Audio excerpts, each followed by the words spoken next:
लेकिन मेरा जो अभियान है वो शुरू हुआ था, अगर मैं सही मानूं तो 14 मार्च से शुरू कर दिया था। और जैसे ही 13 मार्च को विश्वास मत हमारे नए मुख्यमंत्री ने प्राप्त किया था, मैं 14 को निश्चिंत होकर के वहाँ से चल पड़ा था। और संयोग से आपको पता है कि 13 की शाम को ही हमारे पार्लियामेंट्री बोर्ड ने हरियाणा की 6 सीटों का उस दिन घोषणा कर दी थी, और उसमें करनाल लोकसभा भी उसी दिन घोषणा हो गई थी 13 को ही। 14 को स्वाभाविक है कि उसका अभियान कैसे शुरू करना है, उसकी योजना कैसे बनानी है। 19 तारीख को हम लोग, मैं और मुख्यमंत्री दोनों, करनाल प्रवेश करके और पूरी लोकसभा क्षेत्र का एक सम्मेलन हमने घरोंडा में किया था। 19 का पहला सम्मेलन हुआ था। मैं आज इसी प्रकार की गपशप ही करूँगा, कोई ज़्यादा विषय नहीं है, क्योंकि आज प्रचार का ये आखिरी दिन 6 बजे समाप्त हो जाएगा।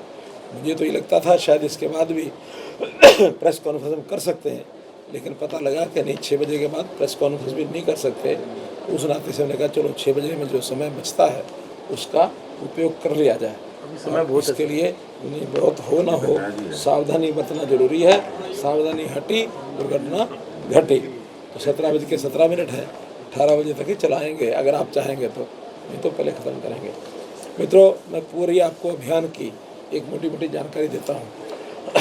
सबसे पहले तो हमारे मुख्यमंत्री नायब सिंह सैनी और मैंने स्वयं 90 की 90 विधानसभाओं में कार्यक्रम किए। सभी नॉमिनेशन थे वो भरवाने के लिए भी गए। कहीं कहीं एक के बजाय 2-2 कार्यक्रम भी हुए। तो इस प्रकार से कुल 15 मई तक, 14 मई तक रादर 106 कार्यक्रम हमने किए, जिसमें से 58 मुख्यमंत्री साहब के हुए और 48 मेरे कार्यक्रम हुए। तो ऐसे 106 कार्यक्रम करके हर एक विधानसभा का हमारे कार्यक्रम हुए हैं। कहीं कहीं हम दोनों भी रहे हैं, जैसे करनाल का नॉमिनेशन था, जैसे और कुछ कार्यक्रम, जैसे कल का एक जो रोड शो था उसमें भी करनाल नगर का था, तो दोनों लोग हम लोग थे। और इससे पहले प्रधानमंत्री जी का कार्यक्रम में भी हम दोनों ही लोग थे।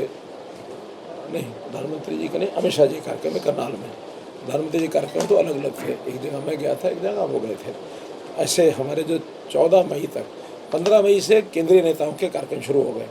मुख्य रूप से प्रधानमंत्री साहब 3 सभाएं उनकी हुई, एक अम्बाला में हुई, एक गोहाना में हुई, और एक आज समापन भी उन्हीं के द्वारा आज हमारे अभियान का हुआ है।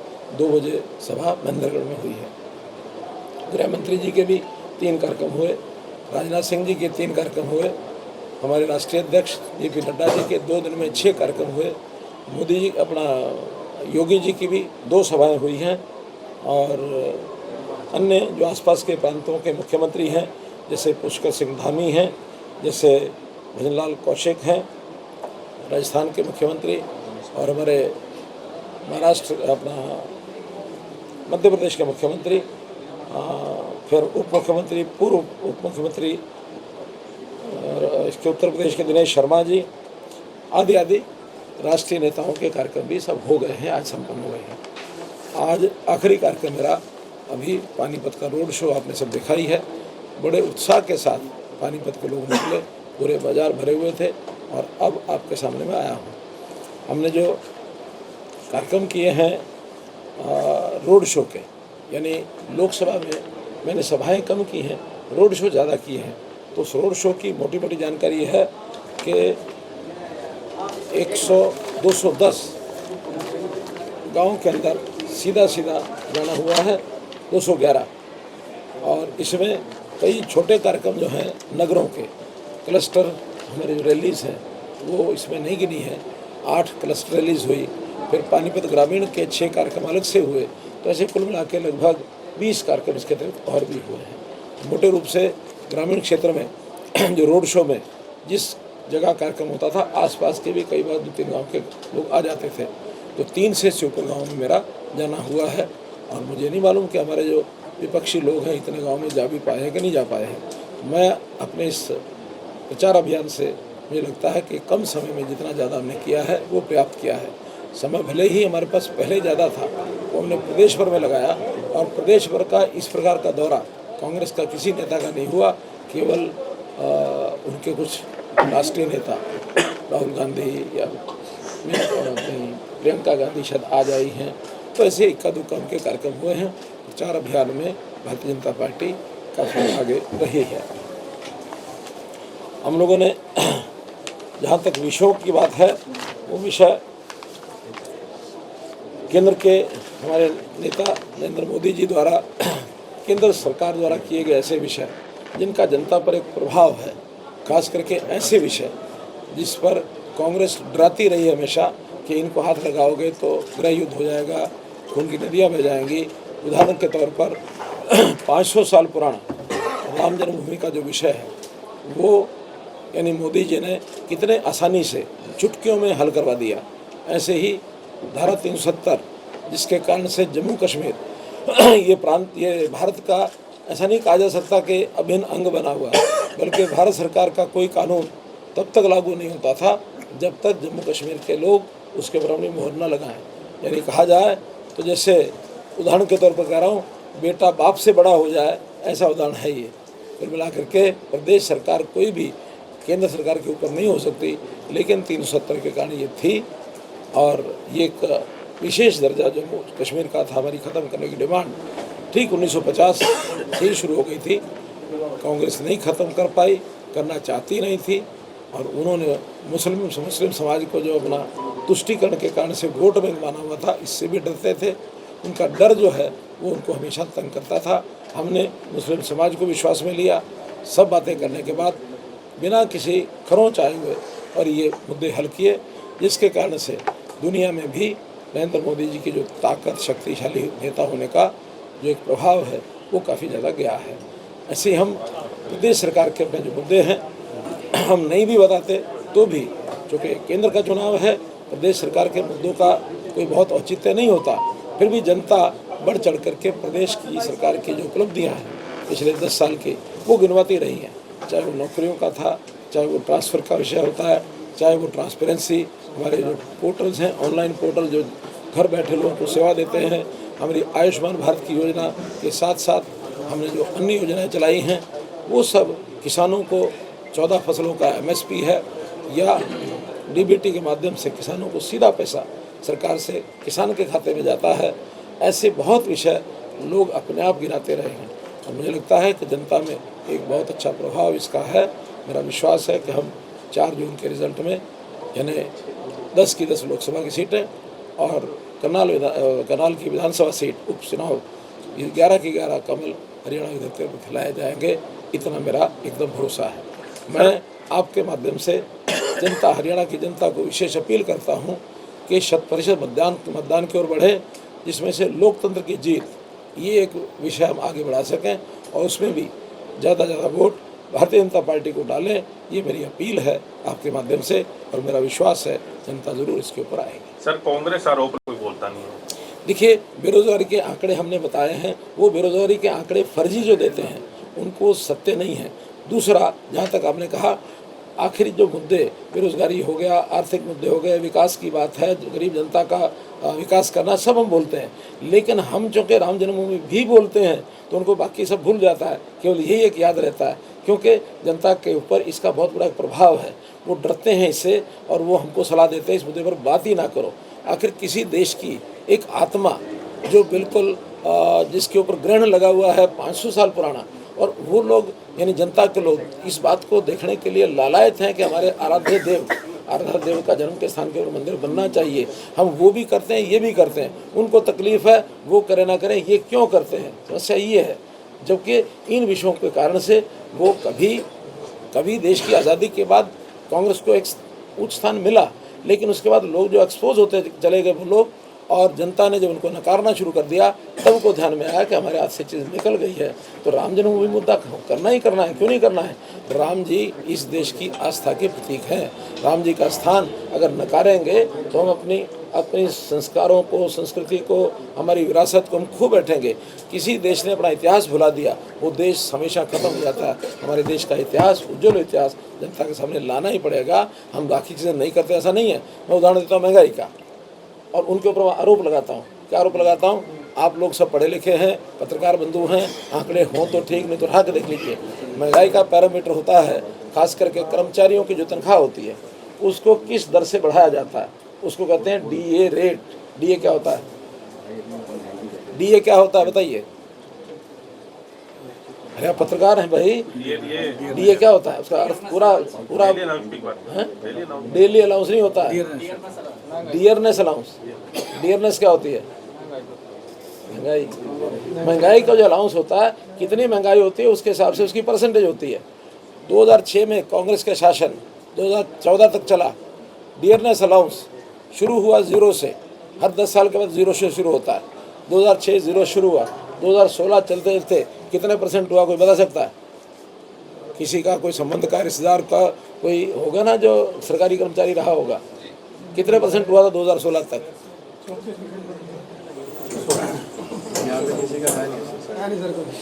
नहीं है तो आप पत्रकार हैं भाई, पत्रकार का जनरल नॉलेज इतना कमज़ोर है, मेरी ये भी हैरानी है। आपके पास प्रश्न तो तभी आएंगे ना जब आप इन सारी बातों को जानकारी रखोगे। 156% हुआ था, और यहाँ से प्रेस कॉन्फ्रेंस खत्म करने के बाद आप गूगल से निकाल लेना 2006 से 2016 डियरनेस अलाउंस डीए कितने परसेंट था? 156%। और वो फिर 10 साल के बाद फिर 0 से शुरू होता है। 2016 में 0 से शुरू हुआ, आज 2024, 8 वर्ष हुए हैं। डी अलाउंस कितना है बताइए, कितने परसेंट है? अब ये भी नहीं पता। नहीं, बढ़ोतरी हम नहीं करते, वो तो एक कमीशन है। वो कमीशन जो है महंगाई की दर देखते रहते हैं, कितनी महंगाई हो गई उसी हिसाब से डिक्लेयर हो जाता है, हम तो उसको लागू करते हैं। आज 8 साल में 50% डी अलाउंस है, सिर्फ 50। 2 साल और लगा लो 26 तक, क्योंकि 26 में फिर 0 होने वाला है। 26 तक जिस गति से बढ़ रहा है 10% और जाएगा। अगर 8 साल में 50% है तो 1 साल का 6% हुआ, 12% हो जाएगा, 62%, 63%, 65%, इतना ही होगा ना। कहाँ 156% और कहाँ 65%? महंगाई कितनी हुई? ये बात पब्लिक को समझ आ रही है? जैसे आपको कोई नहीं समझ आ रही तो आप समझाओ ना पब्लिक को। मैं समझा रहा हूँ, मैं तो यूँ समझा रहा हूँ कि 10 साल यानी 2014 में जो महंगाई दर थी उस समय लोगों की पीड़ा, बाहर सड़कों पर निकल कर लोग आते थे, गांव में घड़े फोड़ते थे, वो रास्ता रोकते थे महंगाई के कारण से। क्या इस महंगाई के कारण से इस समय कोई ऐसा प्रदर्शन हुआ? विपक्ष के लोग कहेंगे, क्यों नहीं कहेंगे? क्योंकि उनको जनता को भरमाना है। जनता भ्रमित नहीं होती है, जनता को पता है। आप ही बता दो कौन सी महंगाई है, किस चीज़ की महंगाई है? 10 साल पहले क्या था और उससे 10 साल पहले क्या था? फिर भी सिलेंडर के रेट, किचन के जो रेट हैं, सिलेंडर के रेट भी आ जाओ। पहली बात तो यह है कि कोई गरीब जनता सिलेंडर को उपयोग करती है, इच्छा रहती है कम से कम में ये जाए। जनता का यानी जो सिलेंडर का रेट भी है 2006 से लेकर 2014 तक कितना बढ़ा था, और 14 से 16 कितना बढ़ा है, आप इसी का हिसाब लगा के दे दो। कोई बढ़ाई देखिए, इन्फ्लेशन रेट ये हर साल एक सीमा में होता है, 5%, 4%, 6%। ये जो है सीमा सारी चीज़ की है। क्या सैलरी ऐसे नहीं बढ़ती? क्या लोगों की इनकम ऐसे नहीं बढ़ती? इसी प्रकार से महंगाई बढ़ती है। ये तो जो विकसित देश है, अमेरिका जैसे देश, चाइना जैसे देश, वहाँ भी 3 से 4% महंगाई होती है। भारतवर्ष में अभी 6% चल रही है, और उनके समय में ये 12%, 13% महंगाई थी। फिर खट्टर जी लोगों को क्यों नहीं समझा पा रहे हो? मैं तो हमें तो समझा दिया। नहीं, लोगों को समझ है, समझ नहीं पा रही। आप नहीं समझ रहे, जनता समझी हुई है। जनता को कहीं महंगाई नहीं लगती है। ये तो विपक्ष की जो एक वो बात होती है आपके दिमाग में आ जाती है। हमको उत्तर इसलिए नहीं देना कि विषय ही नहीं है। नॉन इशू को इशू बनाना, इसका मतलब किसी के चक्कर में फंसना। हम किसी के चक्कर में फंसने वाले नहीं है। This is non issue for the public.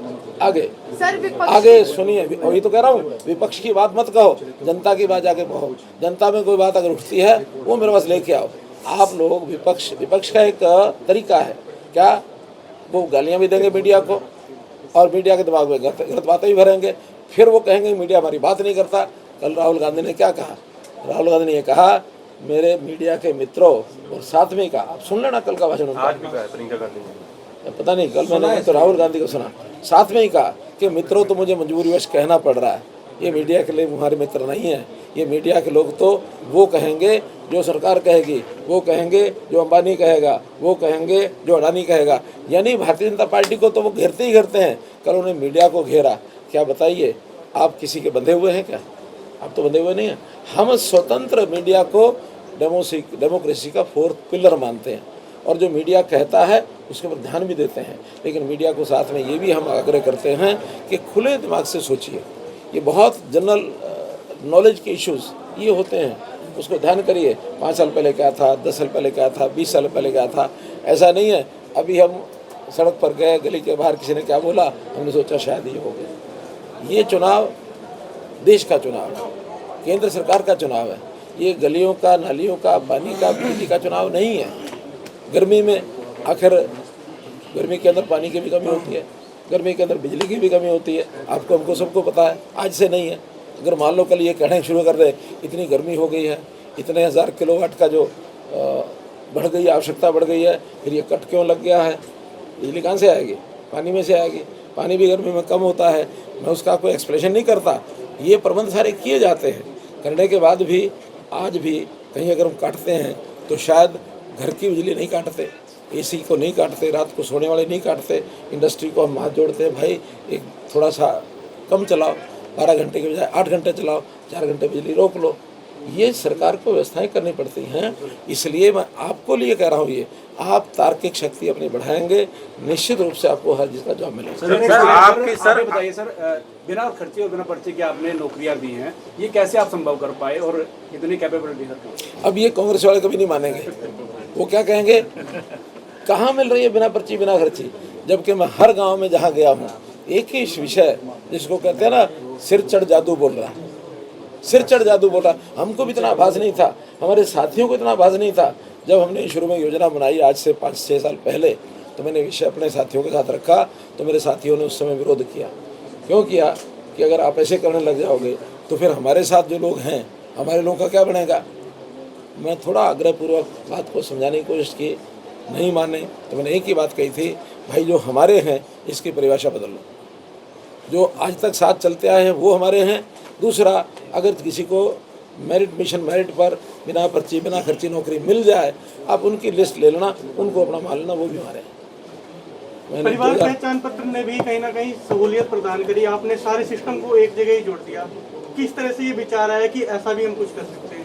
अब देखो, ये है विषय जो आपको जो हमने लागू किया। हम आगे की बात नहीं कर रहे, हम तो पिछली बात कर रहे हैं। जब ये विषय आया कि सरकारी स्कीमें जब आती गरीब के लिए, लेकिन अनुभव में ये है कि गरीब को उस स्कीम तक कोई पहुंचने नहीं देता। फार्म लेने के लिए खिड़की पर भी जाएगा तो जो दबंग आदमी है वो पहुंच जाएगा, और जो गरीब आदमी उसको धक्के मार के बाहर कर देगा। वो किस तरीके से फार्म ले भी आएगा और फार्म भर के काउंटर पर चला जाएगा जमा कराने, तो जो क्लर्क बाबू बैठा है उसमें कॉमा फुल स्टॉप कोई ना कोई गलती बता के वो कह देगा हफ्ते बाद आना। वो हफ्ते बाद फिर जाता है, फिर जा करके उसको कहते हैं हफ्ते बाद आना। 3-4 हफ्ते गरीब आदमी चक्कर काटने के बाद, क्योंकि उसके पास पैसा भी नहीं देने के लिए, उसकी सिफारिश भी नहीं है, स्वाभिमानी आदमी है, उस फार्म को फाड़ के फेंक देता है कि भाड़ में जाए तुम्हारी योजना, मैं तो जैसा हूँ वैसा ठीक हूँ। ले जाता कौन है? जो कमीशन एजेंटों के माध्यम से सब जो पात्र नहीं है उनको भी लेके देता है। हमने आके देखा कांग्रेस समय में 50 साल के बुजुर्गों की भी पेंशन उन्होंने ली हुई थी, और कितना संख्या तो नहीं बता सकता, कितने ही लोग ऐसे थे जिनकी मृत्यु हो गई, डेथ हो गई, उनको पेंशन आती है। पेंशन बढ़वाने का काम कुछ लोगों के माध्यम से करवाते हैं, उनको पूरी छूट थी, जितनी बढ़ जाए, बाकी दाएं बाएं हाथ का अंगूठा लगा के पेंशन जेब में और सब खाते हैं पूरे। उसकी भी इंक्वायरी चल रही है, कोर्ट ने कहा इसकी इंक्वायरी कराओ।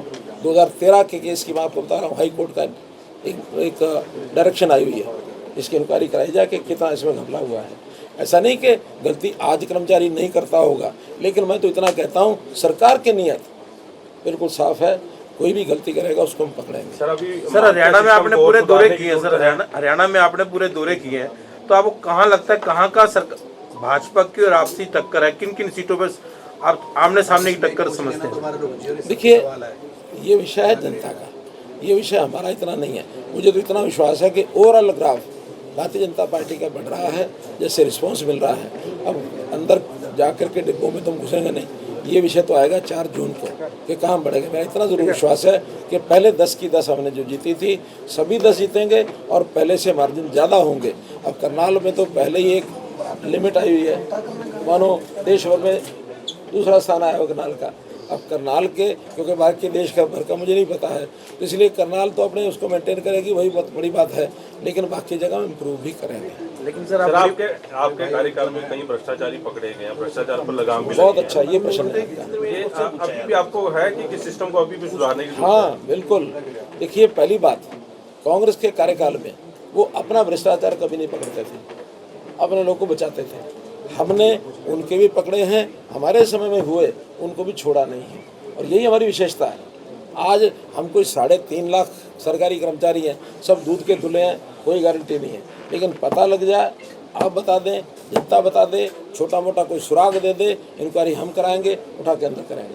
ये हमने अपने समय पर किए हैं, और आज दहशत भी हुई है, बल्कि कुछ लोगों ने शिकायत करनी शुरू कर दी क्या कि जी रिश्वत का रेट डबल हो गया। सर प्रियंका गांधी आज आई थी, क्या आपकी लोकसभा सीट पर कोई असर पड़ेगा? राहुल गांधी और नहीं, मैंने तो सुना भी नहीं है कि किसी ने कुछ बताया ही नहीं, आप ही बता रहे हैं। अभी रैली करके गई है सर, और दावा करके गई है कि ये लड़ाई मोहनलाल खट्टर और दिव्यांशु के बीच में नहीं, ये इंडिया के और आपकी पार्टी बीजेपी के बीच में। तो उनको यही कहना चाहिए था। कौन सी विधानसभा में करनी पड़ी आपको? नहीं, मैंने बराबर की है, कोई अंतर नहीं है। कितनी वोटों के अंतर से की बार जो है जीत मिलेगी? जनता बताएगी। कल दिवांशु बुद्धि राजा कह रहे थे, दिवांशु बुद्धि राजा कहते, मनोहर लाल ये कहते थे कि मुझे तो घर बैठे वोट मिलेंगे, मुझे कहीं जाना पड़ेगा। मैंने कभी नहीं लेकिन मैं डोर टू डोर वो जा रहा हूँ। मैंने कभी नहीं कहा, जब तक उनका नाम घोषित नहीं हुआ था तब तक भी मैं बहुत जगह जा चुका था, कोई उनके कारण से क्या ऐसा नहीं है, क्योंकि लोकसभा का चुनाव में पहली बार लड़ रहा हूँ। हाँ 2014 में विधानसभा मैंने इसी प्रकार से लड़ी थी। 2019 में जो बात आप कह रहे हैं वो 19 में किया था कि करनाल की जनता ने कहा, बनियान पर लिखवा लिया मैं ही मनोहर, केवल मैं फार्म भरने गया था, स्क्रूटिनी के दिन गया था, प्रचार का जो लास्ट डे था जैसे अब है ऐसे 4 घंटे तब गया था, एक राउंड लगाया था पूरे शहर का, फिर मैं वोटिंग के दिन वोट डाल के आया था, और उसके बाद रिजल्ट लेने के बाद अपना जो सर्टिफिकेट लेने गया था। ऐसे 2-2 घंटे के मेरे 5 चक्कर लगे थे। पूरा चुनाव करनाल की जनता ने लड़ा था। लोकसभा चूँकि पहली बार इस बार लड़ रहे हैं, स्वाभाविक है हर गांव में जाना, वरना गांव के आदमी तो कह देंगे उन्होंने तो आगे वोट ही नहीं मांगा, शक्ल नहीं दिखाई। ये बहुत बड़ा ऐसा विषय है। अगर जीत जाते तो करनाल और पानीपत की जनता के बीच में रहेंगे या फिर दिल्ली? दोनों स्थान रहेंगे, मेरा दिल्ली भी रहेगा, करनाल पानीपत भी रहेगा।